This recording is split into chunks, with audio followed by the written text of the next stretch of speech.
Selamat pagi teman-teman dan salam sehat untuk kita semua.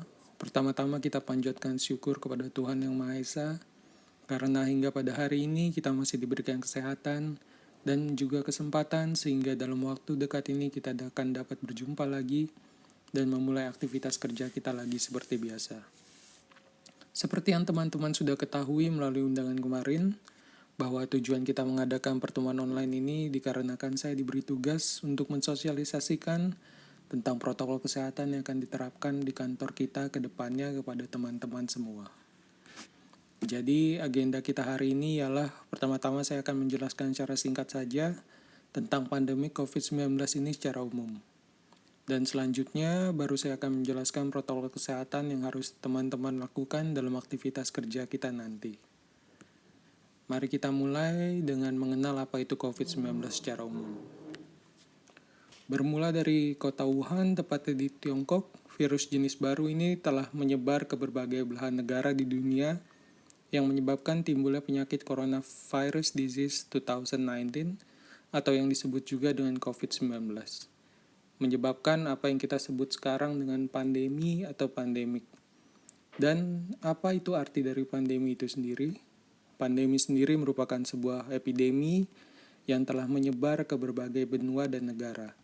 Umumnya menyerang banyak orang, sementara epidemi sendiri adalah sebuah istilah yang telah digunakan untuk mengetahui peningkatan jumlah kasus penyakit secara tiba-tiba pada suatu populasi area tertentu.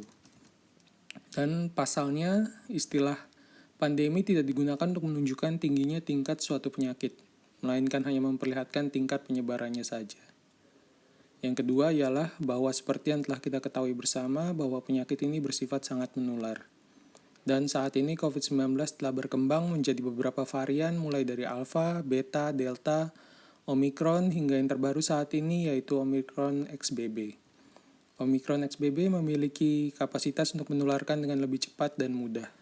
Namun jenis mutasi ini kemungkinan tidak memiliki fatalitas yang lebih buruk daripada virus Omicron. Dengan kasus dan beberapa fakta yang ada, menyimpulkan jika jenis mutasi ini mudah untuk menularkan virusnya pada orang lain, namun tidak memiliki tingkat fatalitas yang tinggi.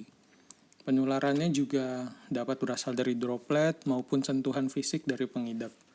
Namun seperti pada varian-varian sebelumnya, masih dibutuhkan penelitian dan observasi data yang lebih lanjut lagi ya teman-teman.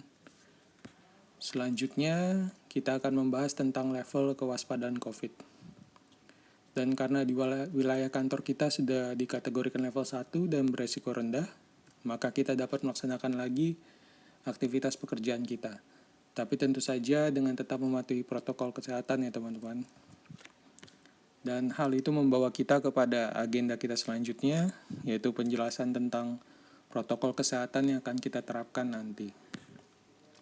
Yang pertama ialah protokol secara umum seperti mencuci tangan dengan sabun dan air mengalir atau hand sanitizer sesering mungkin. Juga melakukan 6 langkah mencuci tangan yang nanti akan kami sosialisasikan lagi dengan stiker di setiap wastafel ya teman-teman. Dan juga dilakukan sesering mungkin jika diperlukan. Lalu yang kedua membersihkan tempat kerja kita. Seperti contohnya desinfeksi meja kerja sebelum dan sesudah digunakan ketika kita kita diharapkan untuk selalu menggunakan masker selama di wilayah kerja.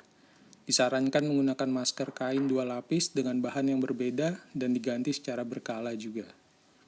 Lalu yang terakhir ialah menjaga jarak aman antar pegawai, menghindari membentuk kerumunan, dan terus perhatikan sirkulasi dan ventilasi udara tempat teman-teman berada. Dan jika diperlukan, teman-teman dapat menghubungi kami jika dirasa ada area-area yang dirasa kurang ventilasi atau aliran udaranya. Selanjutnya, ada beberapa hal yang dapat kita lakukan untuk menghindari resiko tertular, yaitu dimulai dari saat kita berangkat, seperti mengurangi penggunaan aksesoris, mengunci rambut ke arah belakang, selalu membawa hand sanitizer, dan menggunakan masker. Jika ada dari teman-teman yang menggunakan transportasi publik, maka teman-teman sebisa mungkin menghindari berjabat tangan, jangan menyentuh muka, terutama di bagian mata, hidung, dan mulut, juga menjaga jarak dengan penumpang lain jika memungkinkan. Dan jika teman-teman berada di ruang publik, sebisa mungkin hindari kerumunan, jaga jarak, gunakan masker atau disarankan menggunakan face shield juga jika teman-teman mau ya. lalu menjalankan etika batuk yang baik, serta sering cuci tangan atau menggunakan hand sanitizer.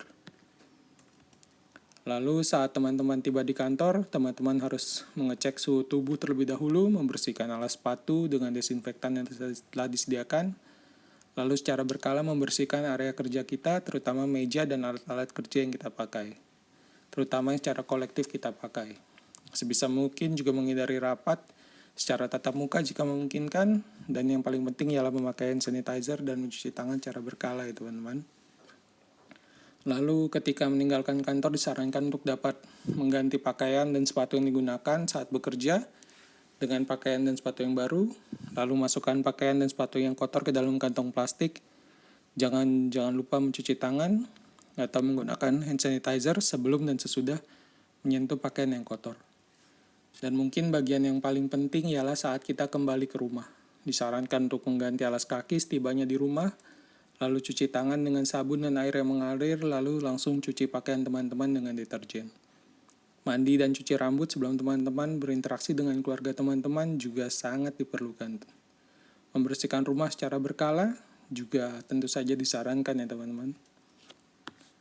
Ya, semoga dengan sosialisasi ini dan mematuhi protokol kesehatan di atas kita dapat tetap sehat, tetap beraktivitas dengan baik, dan yang paling penting dapat melindungi keluarga, teman-teman, dan orang-orang yang kita sayang ya teman-teman. Mungkin hanya itu yang dapat saya sampaikan. Semoga bermanfaat bagi kita semua, dan mohon maaf jika ada kata-kata yang salah atau penyampaian yang kurang jelas. Selamat pagi, dan selamat menjalankan aktivitasnya teman-teman selanjutnya. Terima kasih.